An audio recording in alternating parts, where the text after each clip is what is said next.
Okay. So let's get a little focus in on this. This is my static electricity project. This is the entire project right here. It includes a empty medicine bottle with salt water inside it,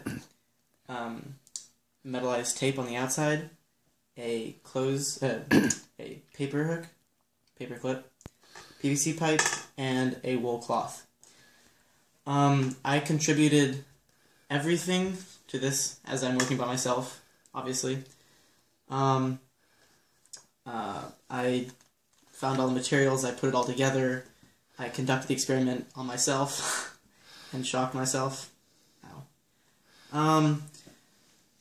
The 3 points I have why this is a work of a physics honors student is I can apply this to real life as the transfer of electricity from one object to another, aka the capacitor to me, can be completed without actually touching the device, which is shown by the spark jumping the gap between the paperclip and my finger. And this is very bad for electronics because it can potentially damage the circuitry inside many electronical things such as speakers, computers, phones, iPods, a lot of really important things we use every day. So this is an important concept to know in real life, and we need to know how to control it. This is also a very simple way of demonstrating it. There's not too many parts. It's not too complicated. It's very concise and it gets to the point really fast. I can explain each step as well. The PVC pipe is negative, which means it has in excess of electrons on it when I rub it with the wool cloth, because the wool cloth is positive, meaning it wants to give away its electrons, and when I rub them together, they work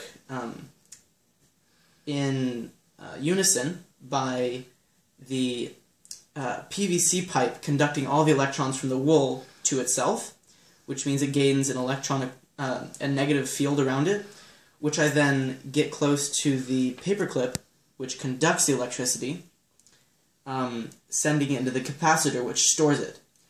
I then proceed to ground the capacitor by touching the outside metallized strip and getting close to the paperclip. This creates a spark that jumps between the capacitor and my thumb, thus grounding the capacitor and releasing the charge into the atmosphere, which also creates a shock for me. So the plastic acts as an insulator to the entire capacitor, enabling the charge to be stored and not releasing into the atmosphere. And a site called howstuffworks.com explains that the wool is readily giving away electrons, which means it is eventually positive by the end of the experiment, and the PVC pipe is negative, which means it attracts the electrons by the end of the experiment.